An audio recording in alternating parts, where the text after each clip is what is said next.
আসসালামু আলাইকুম viewers, tasty রেসিপির আজকের পর্বে সবাইকে স্বাগতম। আজকে আমি খুবই অল্প উপকরণ দিয়ে ঝটপট একটি চপ বানিয়ে দেখাবো।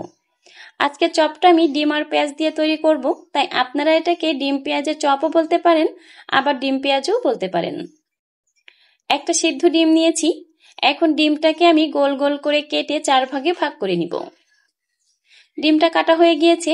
এখন ডিমটাকে এক সাইডে রেখে একটি বাটিতে নিয়ে নিচ্ছি 1 কাপ পেঁয়াজ কুচি, দিয়ে দিচ্ছি স্বাদমতো লবণ, হাফ চামচের একটু কম হলুদের গুঁড়া, 1 চা চামচ জিরার গুঁড়া, হাফ চা চামচ মরিচের গুঁড়া, দিয়ে দিচ্ছি 3-4টি কাঁচামরিচ কুচি, আর সবশেষে দিয়ে দিচ্ছি ধনিয়া পাতা কুচি।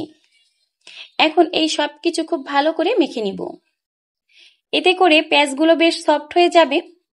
সবকিছু ভালো করে মেখে নিয়েছি। এখন দিয়ে দিচ্ছি 2 টেবিল চামচ বেসন আর হাফ কাপ চালের গুঁড়া। চালের গুঁড়া দিলে চপটা কিন্তু খুব ক্রিস্পি হয়। এখন এর মধ্যে অল্প অল্প পানি দিয়ে খুব ভালো করে মেখে নিব। মেখে নেওয়া হয়ে গিয়েছে।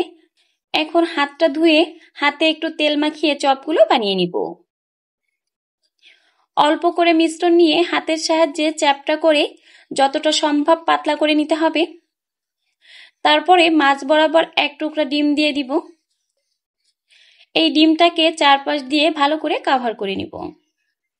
দেখুন কত সহজেই তৈরি হয়ে গেল একটি চপ। এই চপটা তৈরি করা যেমন সহজ, খেতেও কিন্তু অসাধারণ টেস্ট হয়। এভাবে আমি আরো একটি চপ তৈরি করে দেখাচ্ছি। আর এভাবে করেই সবগুলো চপ তৈরি করে নিয়েছি। এখন চপগুলো ভেজে নিব। চুলায় একটি প্যান বসিয়ে পর্যাপ্ত পরিমাণ তেল গরম করে একে একে চপগুলো ছেড়ে দিচ্ছি। চুলার আঁচ মিডিয়াম রেখে চপগুলো ভেজে নিব। চপগুলো উল্টে পাল্টে একটু সময় নিয়ে গোল্ডেন ব্রাউন কালার করে ভেজে নিব। চপগুলো গোল্ডেন ব্রাউন কালার হয়ে গিয়েছে। এখন তেল থেকে উঠিয়ে নিচ্ছি। দেখুন কত সহজেই তৈরি হয়ে গেল মুচমুচে মজাদার ডিম পেঁয়াজের চপ। যারা সহজ রেসিপি পছন্দ করেন, আশা করি আজকের রেসিপি তাদের ভালো লেগেছে। আর রেসিপি ভালো লাগলে লাইক, কমেন্ট, শেয়ার করবেন। আর চ্যানেল সাবস্ক্রাইব করে চ্যানেলের সাথেই থাকবেন। সবাই খুব বেশি ভালো থাকবেন। আজকের মতো বিদায় নিচ্ছি। আল্লাহ হাফেজ।